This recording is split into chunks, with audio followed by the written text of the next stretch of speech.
9, we'd like to welcome you to our public hearing for our Millard County budget for the year 2024. Go ahead and start. We'd like to welcome, we have a few here in the chamber. We'd like to welcome those that are here. We'd like to welcome those that are online and who's listening. I'm going to ask Jacob Nelson if he wants to come up and give us a pledge of allegiance.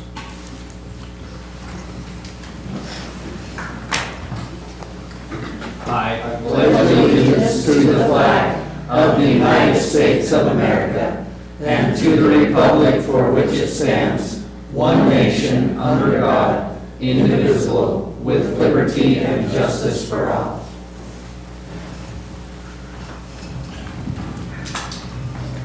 I think all of you know, you see what's happening in the world today, and I would just like to say from my part, I'm glad to be here in Millard County and in this great country. We probably could be other places, maybe, and my heart goes out to those families and others. I actually know some people who are over in some of those countries and that, and I have had communicated to me some of their stories, not only in Ukraine, but in Gaza and that, and it's sad to see that going on in the world.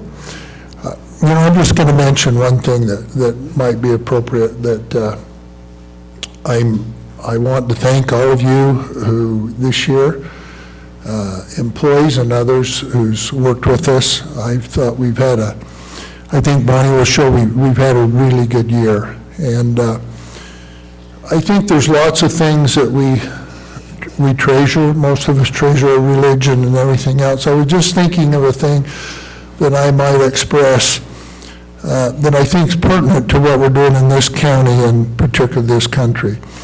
If you look at the humanitarian aid that is given in the world today, not only by all churches and all organizations, the phenomenal amount, the billions of dollars that's being collected, which is good, that is giving humanitarian aid throughout the world. The majority of that humanitarian aid is not because of natural disasters. It's because of poor government. Look at what we spend in the world for poor government, for people who can't manage, for people who don't know truth and fairness. Look at the dollars how prosperous would this world be if we didn't have poor government? So I hope we're contributing that. I'm grateful for all of you who understand and contribute to a good government in this county, and I hope all of you realize how that blesses the life of everybody. So thank you very much. Commissioners, do you have any comments? Okay, we're in a public hearing. We're here to hear anybody's responses. I don't know if we've had anybody sign up to share the responses. I'm going to turn the time over to our auditor, Bonnie, who by statute and is prepared a budget message, and she'll go into our budget, and then we can open it up for questions or anything on our budget. So Bonnie, go ahead. Okay. Talk loud in your mic, please. Can you hear me? I can hear you. Thank you. So, as a matter of information, the 2024 tentative budget was adopted by the County Commission on October 31st, 2023. Public notices were run in the Chronicle Progress on October 6th and 27th, and again on November 3rd, regarding budget work meetings and the public hearing tonight. Notice of tonight's budget hearing was also on the property tax bills. Departments and offices where county funds are appropriated must file an estimate of revenue and the necessary expenditures with my office, and the statement has been made available to the commission. Budget work meetings were held with one commissioner, my office, and department heads and or other officials on October 10th, 11th, 12th, and the full board met on the 17th, 18th, and 8th of November. The tentative budget was posted on the Millard County website on October 31st and again on November 22nd. There are a few detailed budgets available for reference here tonight. I don't see any left, but there's some summary budgets there on the table too. I want to highlight a few of the changes that I have made since the publication with just sincere effort for complete transparency. There's a couple things that we discovered. The the workers' compensation for 2024 invoice just arrived on Friday, and it increased $32,300 annually. When we added this to the budget, it was discovered a few departments did not submit an estimate, and it came across as zeros. So therefore, the overall increase will appear more than the $32,300 in the general fund, or overall, excuse me. Also, the tourism fund, ATV, had an error that was discovered. It was entered as 50,000, it should have been 500, so we fixed that. Due to benefit changes at open enrollment, we had a few employees pick different coverage, and we have also adjusted for that. Also, state fiscal year grants, I added estimated funding that would roll over for ambulance and the UDOT Master Transportation Plan, also IGP, Strike Force, ARPA projects that will potentially roll over have been estimated.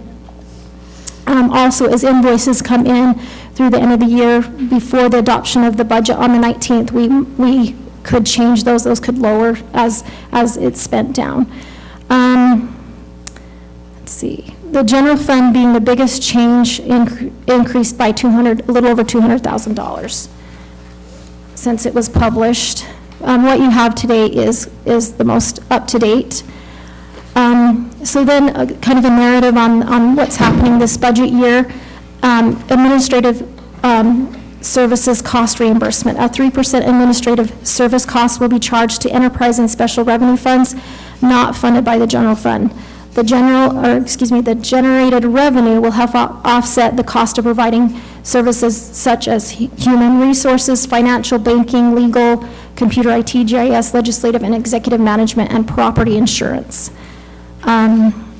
Also, some increased fees. Proposed recreation fees increased on average 7% pending formal legislative action. The golf course is estimated to generate approximately $30,000 to $35,000 additional, and parks and pools 15,000 to 20,000. Capital projects. I think I'll just highlight on the greater cost, the most material projects. I'm not going to read all of the little ones, but Notch Peak Communications Tower, 100,000. HVAC rooftop at the Public Safety Building is just under 50,000. Law enforcement vehicles, including lease replacement, is 400,000. Special projects, not a lot of changes there. The flood mitigation will roll over. ARPA projects, we're just finishing up all those projects. All the money has been allocated to projects at this time. New ones are timekeeping for 40,000, ADA compliant ramp 7,500, and Millard County General Plan update for 55,000. All of these projects need to be under contract or spent by June 1st, 2024. At that time, the commission will meet again and decide how to go forward with the ARPA funding. So we need to be aware of that. Also, latch projects, it's only budgeted for another 100,000 to Agri-Park for their second contribution. Personnel changes and restructure. Right now, we're budgeted for a full-time CAT certified mechanic in the road department. The landfill or other departments will be billed for total cost as applicable. The HR director will now be also HR director, operations administrator, and will take on additional responsibility with a budgeted salary increase. Maintenance department supervisors will be consolidated with one supervisor, lowering wages and benefits, approximately saving a net of $70,000. Tourism will no longer have a full-time director, and also lowering wages by approximately net $80,000. To remain competitive in the labor market, a 2% inflation adjustment for all positions has been included, as well as funding for regular step increases in accordance with the county's current step and grade program, including additional merit banding increases for high-performance employees. Merit banding will require a favorable evaluation with measurable performance by satisfactorily meeting objective goals. The estimated merit increase will be approximately 2 to 5% additional pay, but is limited by department budget allocation for this purpose. An EMS retention program is being developed, and $43,000 has been earmarked for those important paid EMS volunteers. So just in summary, the 2024 total budgets for funds in all funds is $34,150,525. And another good point, in summary for the general fund, our budgeted transfer for prior year fund balance is $1.2 million. That's down $1 million from last year. And I'm really happy to report that the 2023 budgeted $2.2 million transfer is not necessarily needed due to the current revenue right now due to sales tax collections. So that's all I have for now. Oh, you have? Okay. Let me go to the public. Is there anyone that would like questions or any response? Did anybody sign the list? Well, I'm going to open it up. If anybody would like to come and make any response or any comments, you're welcome to at this time. Pretty quiet. I don't want to end the meeting already, so. Pardon? Okay, why not? One more time, is there any comments any congratulations or complaints? We will take both that anyone would like to make. If not, I'm going to adjourn the meeting.